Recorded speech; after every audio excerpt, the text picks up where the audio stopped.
warahmatullahi wabarakatuh. Nama saya Fauzena. Hari ini saya berada di Masjid Kedatongan Sunggal Serbanyakan Masjid Raya di Jalan Sunggal.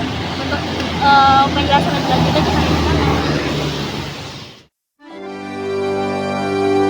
Masjid Badiuzaman didirikan oleh Raja Sunggal yang disebut dengan Raja Serbanyaman yang bernama Datuk Diraja Badiuzaman Sri Indra Pahlawan Surbakti yang merupakan raja ketujuh dari Kerajaan Sunggal.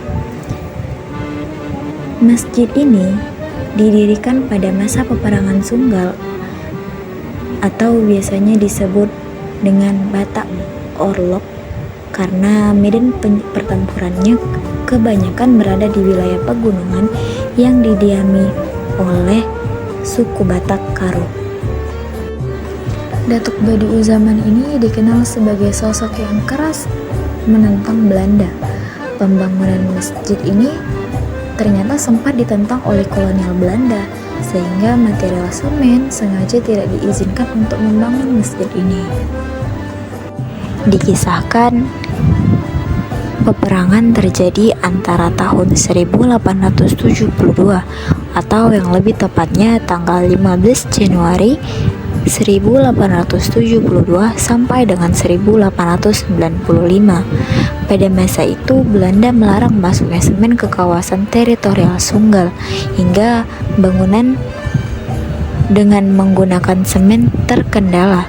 Masjid yang dibangun tidak menggunakan semen dalam perekat bangunan antara pasir dan batunya, tetapi menggunakan putih telur. Ada ribuan putih telur yang digunakan. Dalam sejarah memang banyak bangunan yang menggunakan putih telur saat semen itu tidak ada. Dulunya masjid ini digunakan sebagai tempat ibadah, namun digunakan juga untuk bermusyawarah para pejuang Sunggal dalam menyusun strategi untuk melawan Belanda yang dilakukan secara bergerilya. Masjid ini tampak begitu sederhana karena memang merupakan bagian saksi mati yang menjadi bukti adanya perjuangan warga Medan melawan Belanda. Berbeda dengan bangunan warisan rumah ibadah lain yang artistiknya lebih indah. Artinya, masjid ini menjadi satu warisan nasional yang menjadi bukti juang bangsa Indonesia melawan penjajah. Dari saat kita masuk dari gerbang, saat mendekati masjid, maka nampaklah pula di samping kiri, tepat di depan masjid, terdapat sejumlah makam keluarga Datuk Badiuzaman dan warga sekitar. Ada juga makam yang seperti di gambar ini. Ini merupakan makam-makam keluarga dari Datuk Badiuzaman. Namun, untuk makam Datuk Badiuzaman tidak ditempatkan di tempat ini. Ternyata Datuk Badiuzaman ini dimakamkan di Cianjur, Jawa Barat. Datuk Badiuzaman pada saat itu dipanggil oleh kolonial Belanda dengan maksud berunding.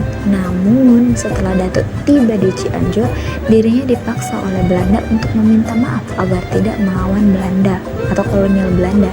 Namun hal tersebut tentu ditolak oleh Datuk Badiuzaman dan akhirnya Datuk Badiuzaman ditahan dan diisolasi hingga akhir hayatnya.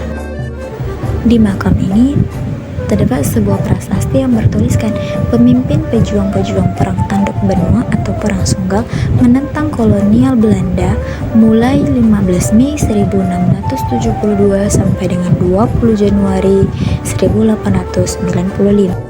Di monumen ini terdapat nama 5 datuk yang merupakan pemimpin pejuang-pejuang perang Tanduk Benua.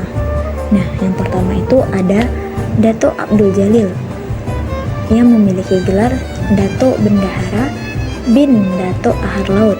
Beliau tertangkap tanggal 24 Oktober 1872, di mana beliau divonis pembuangan pada tahun 1873. Dibuang ke Cilacap, Jawa Tengah, dan dikuburkan di Cilacap, Jawa Tengah, tanggal 6 bulan September 1874. Yang kedua ada Datuk Muhammad Dini dengan gelar Datuk Kecik bin Datuk Amar Laut. Beliau tertangkap tanggal 24 Oktober 1872. Vonis pembuangan beliau itu pada tahun 1873. Beliau dibuang ke Cilacap, daerah Jawa Tengah dengan hukuman seumur hidup dan dikuburkan di Jawa Tengah, Cilacap tanggal 15 bulan Juni 1876. Yang ketiga ada Datuk Solong Barat bin Datuk Abdul Jalil bin Datuk Amar Laut. Beliau tertangkap tanggal 24 Oktober 1872 dengan vonis pembuangan melalui Gubernur Jenderal Hindia Belanda tanggal 25 bulan Juni 1873 nomor 16. Beliau dibuang selama 25 tahun lalu dikembalikan ke Sunggal tahun 1885 dan dikuburkan di Sunggal tahun 1912. Yang keempat ada Datuk Badi Uzanan dengan gelar Datuk Sri Diraja atau Datuk Besar bin Datuk Abdullah Ahmad dengan gelar Datuk Indra Pahlawan bin Datuk Amar Laut.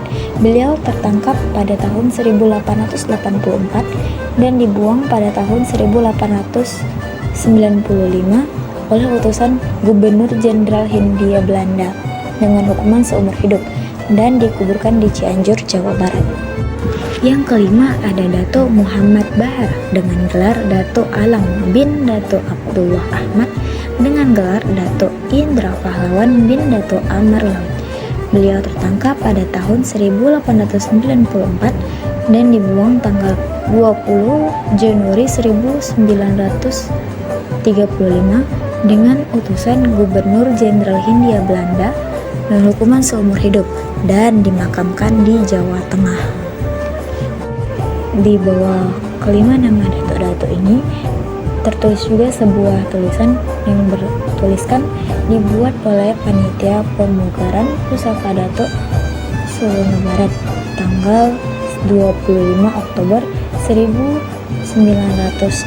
Berarti prasasti ini dibuat tanggal 28 Oktober 1906. Bisa kita lihat ornamen masjid ini terdapat 4 pilar yang berwarna hijau sebagai penyangga. Kemudian ada sebuah mimbar permanen yang terbuat dari batu. Terdapat sisi kanan dan kirinya terbuat dari besi yang berwarna emas.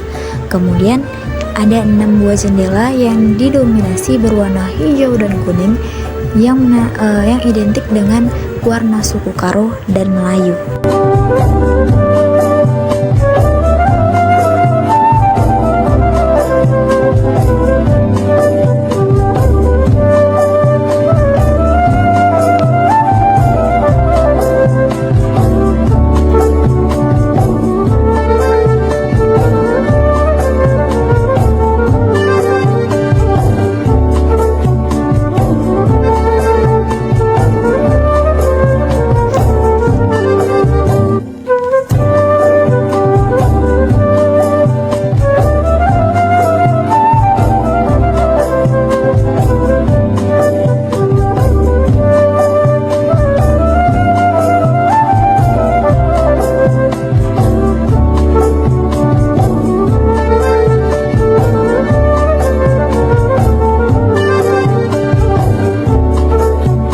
Sekian penyampaian tentang sejarah dari Masjid Raya Datuk Badi Uzaman. Lebih kurang saya mohon maaf. Maaf bila ada penyampaian dan kesalahan dalam kata-kata. Wabillahi taufiq wal hidayah. Wassalamualaikum warahmatullahi wabarakatuh.